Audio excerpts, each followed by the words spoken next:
Curso Básico de Espiritismo, Livro 1, com Tatiana Benites, baseado nos livros da Federação Espírita do Estado de São Paulo, FES. Olá, seja muito bem-vindo à 10ª aula do nosso estudo do curso básico de Espiritismo, do livro chamado Curso Básico de Espiritismo, do primeiro volume, que é um livro das edições FESP, da Federação Espírita do Estado de São Paulo, que nós estamos estudando, estamos na 10ª aula, um livro baseado nos ensinamentos do Livro dos Espíritos, né? Então, essa 10ª aula tem o título Retorno da Vida Corpórea à Vida Espiritual. E nós também temos 3 partes. A primeira parte diz alma após a morte, e depois nós vamos falar de separação da alma e do corpo. A alma após a morte. É muito natural que um leigo em assuntos de espiritualidade alimente a curiosidade de saber em que se transforma a alma no instante da morte. Allan Kardec define a alma como sendo o espírito encarnado. Assim, é natural que, no instante da desencarnação, a alma volte a ser espírito, conservando a sua individualidade e seu perispírito, guardando a mesma aparência da última encarnação. Individualidade, portanto, seria a consciência de si, sem ponderar o tempo, ou seja, o eu sou. Contudo, há que se observar o atual estágio do despertamento espiritual do homem, no qual a aparência física se constitui no fator preponderante para o reconhecimento das individualidades. Isto é possível, uma vez que o perispírito conserva a forma da última encarnação, facilitando assim o reconhecimento dos membros de um determinado grupo. Não tem fundamento a hipótese dos que conjecturam que, após a morte da alma, retorna a um todo universal.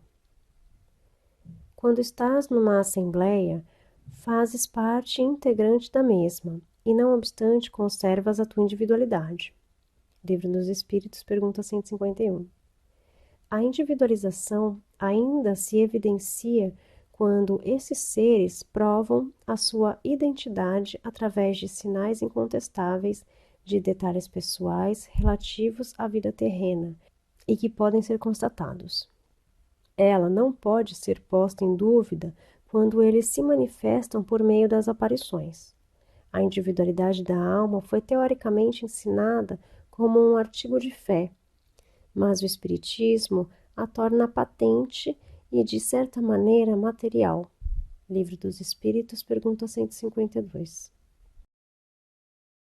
Com efeito, extrinsecamente, essa individualidade é constatada pelo aspecto do seu perispírito, em tudo semelhante ao seu corpo somático e intrinsecamente por conservar todas as suas qualidades e tendências, pelo desejo de ir para um lugar melhor e pelas recordações impregnadas de doçura ou amargor, segundo o emprego que tenha dado à vida. Livro dos Espíritos, pergunta 150b. Separação da alma e do corpo. Ao contrário do que se presume, a separação da alma e do corpo não é necessariamente dolorosa. A rigor, o corpo frequentemente sofre mais durante a vida do que no momento da morte. Livro dos Espíritos, pergunta 154. Principalmente quando a enfermidade, sua causadora, tenha sido dolorosa. Neste caso, o momento final leva à cessação das dores e são um prazer para o espírito que vê chegar o fim do exílio na terra. Livro dos Espíritos, pergunta 154. Quando a morte é lenta e por esgotamento da vitalidade orgânica, é muito comum o espírito afastar-se, quase sem perceber.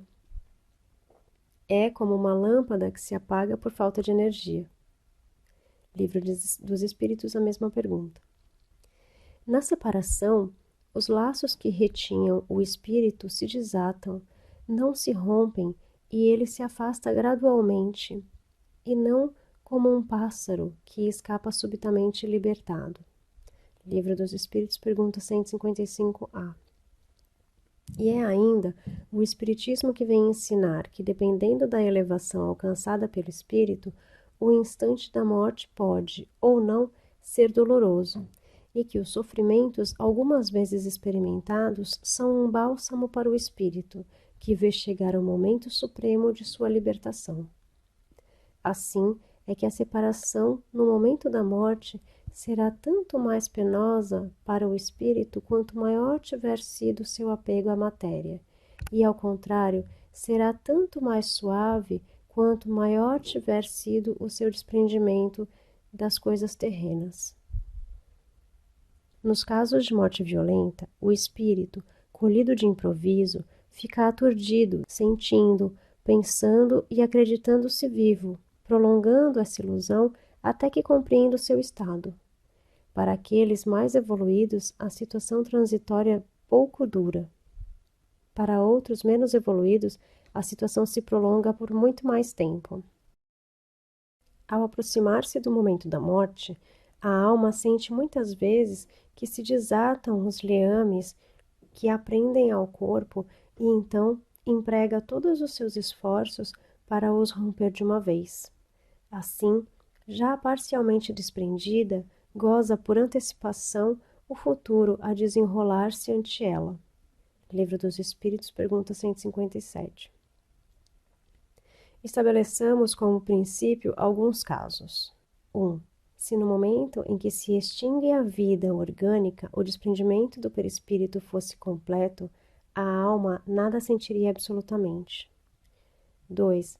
Se, nesse momento, a coesão do perispírito e do corpo físico estiver no auge de sua força, produz-se uma espécie de ruptura que reage dolorosamente sobre a alma. 3. Se esta coesão for fraca, a separação torna-se fácil e opera-se sem abalo. Ao se reconhecer na nova vida, no mundo dos espíritos, aquele que fez o mal pelo simples desejo de fazer, sente-se constrangido por tê-lo feito. Para o homem de bem, a situação é outra. Ele se sente aliviado de um grande peso, porque não receia nenhum olhar perquiridor. Livro dos Espíritos, pergunta 159. Então, um dos grandes medos das pessoas é morrer, né? Porque não sabe como é esse desenlace, porque não sabe o que pode acontecer. E aqui a gente tem um pouquinho dessa explicação, né? Que esse desenlace, né? Essa desconexão não é dolorosa, né? E muitas vezes as pessoas não estão bem, estão sofrendo com alguma doença, né? Do seu corpo físico, e na verdade isso é um grande alívio. Então, muita gente tem tanto medo de morrer por pensar que isso pode causar uma dor física, né? Na verdade, a maior dor é daquelas pessoas que ficam com saudades, né? Que a gente, por mais que a gente queira dizer, nossa, mas a gente entende que a vida continua e tudo mais, existe sim uma dor daqueles que ficam, né? Porque por mais que a gente entenda que existe um outro plano e que a pessoa vai estar ali, né? A gente tem saudade dessas pessoas, o que é super natural. Então, quando a gente ama, a gente sente saudades, né? Então, é compreensível essa dor das pessoas que ficam, né? Mas quem tá indo, a maior parte das vezes, sente um grande alívio, né? Como ele diz no final, se essa pessoa for uma pessoa boa, né, que trabalhou no bem, ela vai sentir um desligamento, como um alívio, né? Como se estivesse tirando um peso dela. Então a gente tem que pensar dessa forma positiva. Então, a parte 2, a gente vai falar sobre perturbação espírita. Perturbação espírita é um fenômeno que ocorre no momento da transição da vida corporal para a espiritual. Neste instante, a alma experimenta um torpor que paralisa momentaneamente as suas faculdades, neutralizando, ao menos em parte, as sensações. Essa perturbação pode ser considerada o estado normal no instante da morte e perdurar por tempo indeterminado, variando de algumas horas a alguns anos, dependendo da evolução de cada um.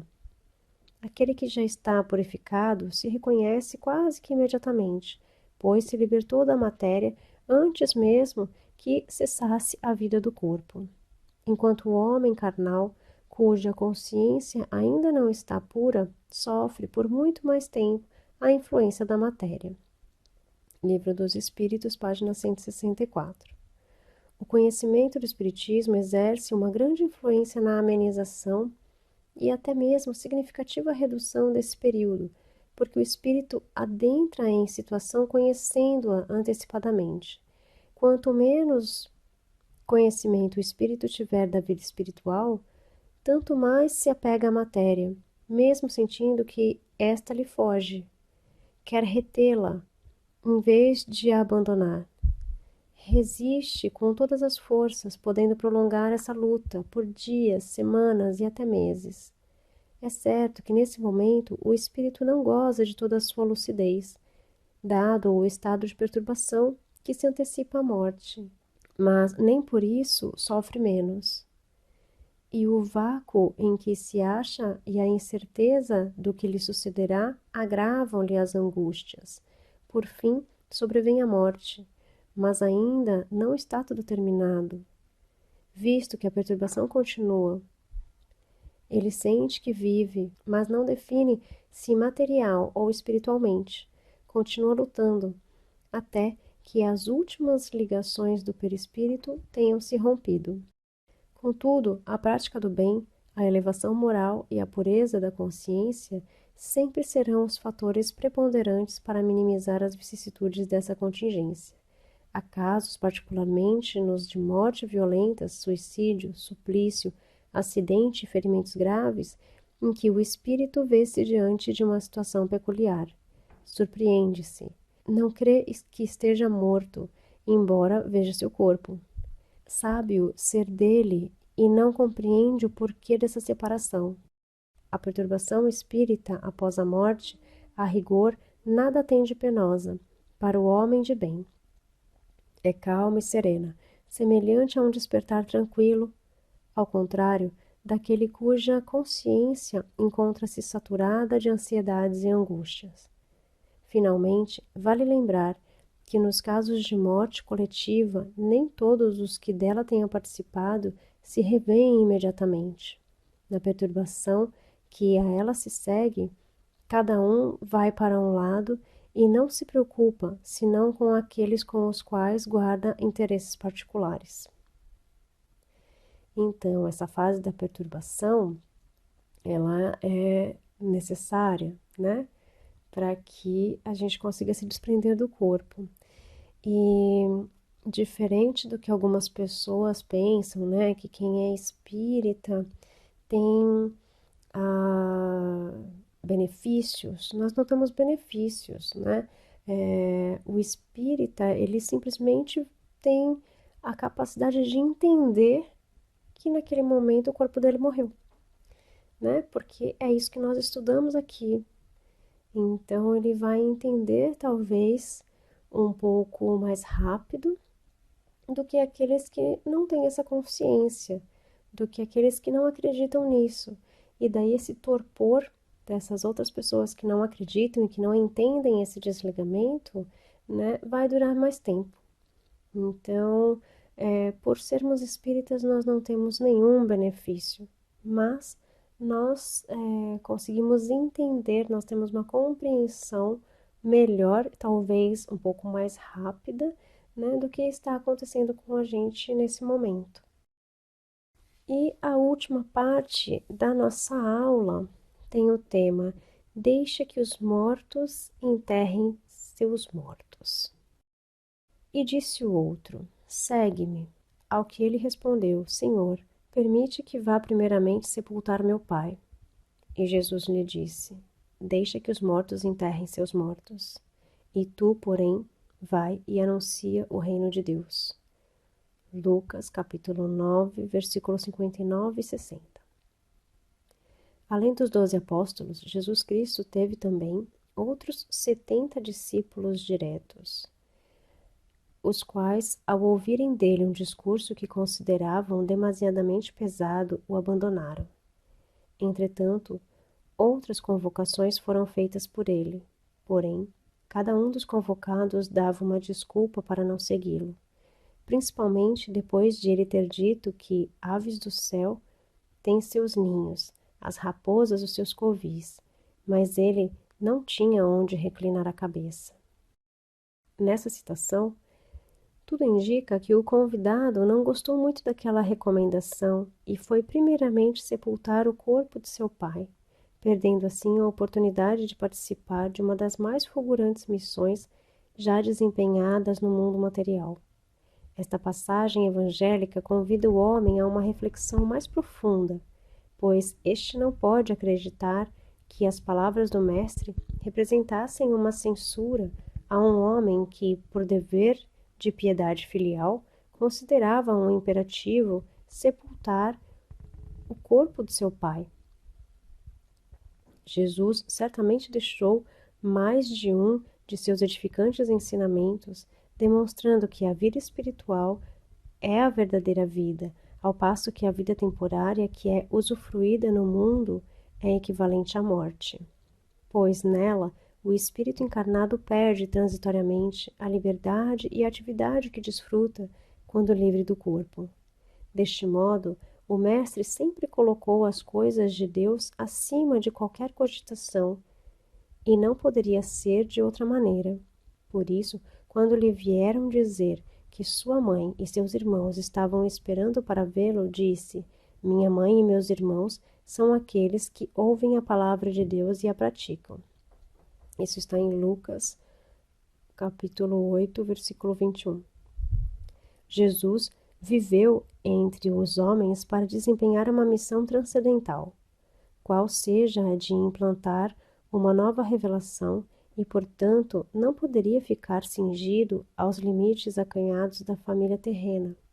Referia-se à humanidade em geral, pois todos eram seus irmãos, e aspirava, com este seu exemplo, formar uma só imensa família, como um rebanho sob a égide de um só pastor.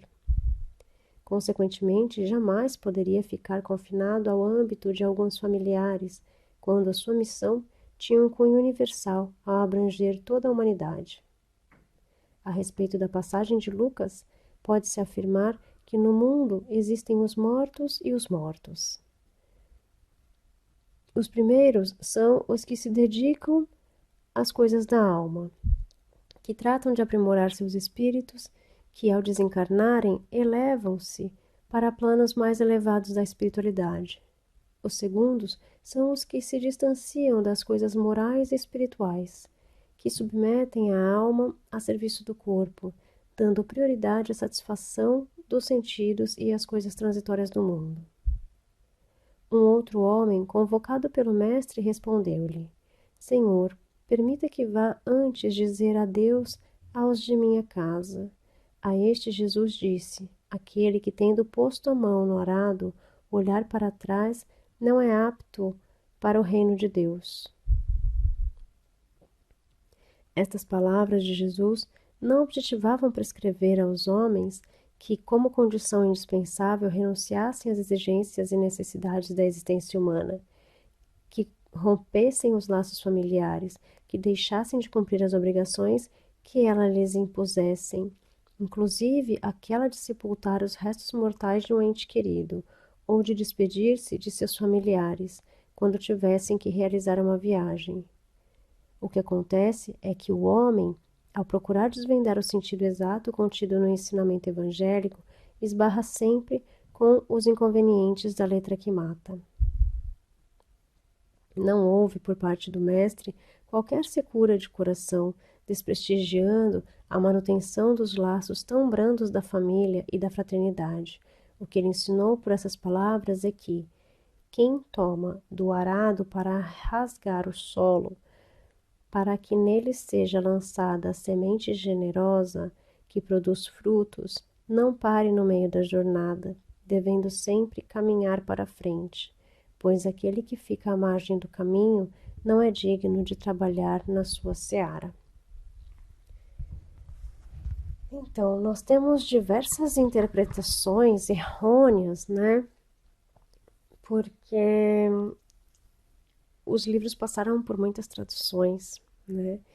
Então, como eu acabei de ler, né? A gente acredita que Jesus falou tudo isso com muito amor para transmitir a mensagem de que as pessoas precisam continuar o que elas começam, continuar no caminho do bem, que elas precisam continuar seguindo os passos de Jesus, seguindo os chamados que nós temos, as nossas missões, né? As pessoas desistem com muita facilidade por qualquer desculpa, né?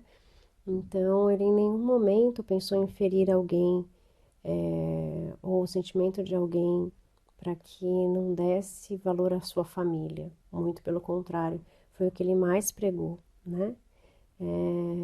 O respeito aos outros, né? E cumprir as suas obrigações junto com a família, mas que consiga ver também o lado divino, né? E que consiga seguir esses passos do divino sem esmorecer por qualquer acontecimento, né? Então, essa é a reflexão final aí da nossa aula. Espero que sirva para que você consiga refletir um pouquinho e que nós nos vemos na próxima aula. Gratidão, namastê, namastate. Curso Básico de Espiritismo, livro 1, com Tatiana Benites, baseado nos livros da Federação Espírita do Estado de São Paulo, FEESP.